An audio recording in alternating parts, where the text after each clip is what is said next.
बिस्मिल्लाहिर्रहमानिर्रहीम। बड़े गुनाहों से बचें, बाकी अल्लाह तबारक व तआला छोटे गुनाह ये नमाज से, हज से और इसी तरीके से शब बारात से, लैलतुल क़द्र की बरकत से माफ़ कर देंगे। तो मोटे मोटे बड़े गुनाह 10 हैं। सबसे पहला गुनाह यह है कि जानबूझकर नमाज का छोड़ देना। जानबूझकर नमाज का छोड़ना ये भी कबायर गुनाह में से दाखिल है।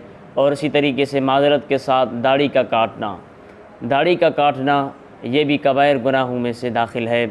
और इसी तरीके से सूद का खाना, सूद भी कबीरे गुनाहों में से दाखिल है।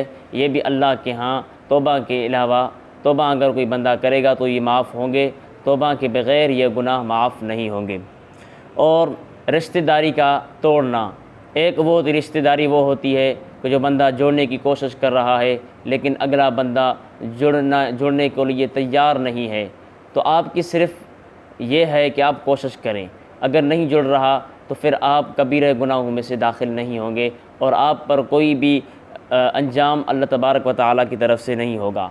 और माँ बाप को सताना, एक होता है कभी कभार ऊँच नाच हो गई तो ये माफ़ है, लेकिन हमेशा वालिदैन की दिल को सताना, उनकी दिल में अगर जाके हम झांक के देखें तो बेटे के लिए, बेटों के लिए पता नहीं क्या क्या बातें करते हैं।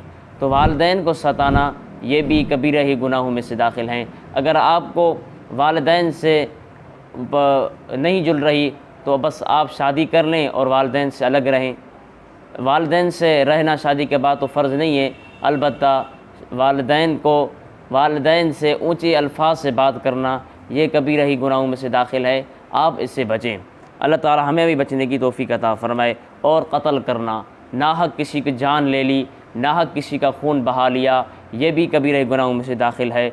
शराब पीना और इसी तरीके से गीबत करना। अब गीबत जो होती है, एक होती है छोटी किस्म की गीबत, वो कबीरा में दाखिल नहीं है, वो सगीरा ही में है। लेकिन एक ऐसी गीबत होती है जिससे बंदे की इज़्ज़त पर दाग लगता है। अब कोई बंदा छुपके से, अल्लाह खैर करे, ज़िना कर रहा है, तो वो तो छुपके से ज़िना कर रहा है, लेकिन हमने जाके पब्लिक के सामने वो बता लिया कि भाई फ़लाँ बंदा ज़िना कर रहा है, हालांकि वो तो छुपके से कर रहा था। हो सकता है अल्लाह ताला उसको तौबा की तौफ़ीक दे दे, तबलीग में वक्त लगा ले, और इसी तरीके से अगर अल्लाह ताला उसको बख्श दे तो हमसे कौन पूछेगा।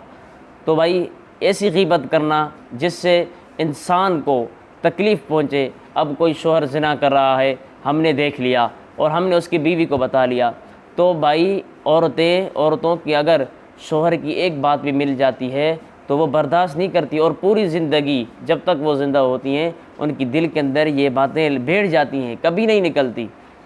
तो न शोहर की बात हम बीवी को बताएं और न कोई अगर बीवी की बात है न हम उसके शोहर को बताएं। ये गीबत में से दाखिल है, कबीरा ही गुनाहों में से दाखिल है। रमज़ान का रोज़ा, एक रोज़ा जानबूझकर छोड़ना, न मज़दूर को जानबूझकर छोड़ने की इजाज़त है, न स्टूडेंट्स को है, न टीचर को है, न उस्ताद को है। किसी किस्म के शख्स को रमज़ान का रोज़ा बग़ैर उज़्र के छोड़ना जायज़ नहीं है। अगर रख लिया और अगर तोड़ गया तो 60 मिस्कीनों को खाना खिलाना पड़ेगा, या 60 दिन का रोज़ा रखना पड़ेगा, लगातार रोज़ा रखना पड़ेगा। तो भाई रमज़ान के महीने का रोज़ा जानबूझकर छोड़ना भी कबीरे गुनाहों में से दाखिल है। ज़कात का न देना, अब ज़कात जो है अल्लाह ताला साल में हमसे 2.5% मांग रहा है भाई, 1 लाख पर 2,500, तो इसमें कोई बड़ी रकम नहीं है जिससे हम जो है उससे भागते हैं, टाल मटोल करते हैं, हीलाबाजियाँ करते हैं। तो ज़कात का न देना ये भी जो है कबीरा गुनाहों में से दाखिल है।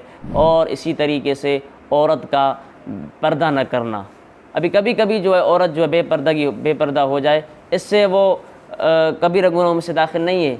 लेकिन हर वक्त औरत को देखा जाए तो वो बेपर्दा होकर लोगों के सामने फिरती है और इसी तरीके से नामहरम के सामने आती है, बातें सीधें करती हैं बग़ैर पर्दे में।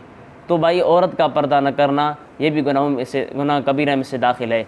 इसके बाद जितने भी गुनाह हैं वो सगीरा में से हैं। वो नमाज़ पढ़ने से माफ़ हो जाते हैं, वो वज़ू करने से माफ़ हो जाते हैं, मस्जिद की तरफ चलकर जाने से माफ़ हो जाते हैं, उम्रा करने से माफ़ हो जाते हैं। इसी तरीके से रात को उठकर इबादत करने से, नवाफिल पढ़ने से, कुरान मजीद की तिलावत करने से बाकी जो होते हैं वो सगीरा गुनाह अल्लाह ताला माफ़ फरमाते हैं। वज़ू करने से माफ़ हो जाते हैं। और इसी तरीके से शब बारात आती है, उसमें ये गुनाह माफ़ हो जाते हैं। तो अल्लाह ताला इससे हम सबको बचने की तौफीक अता फ़रमाए।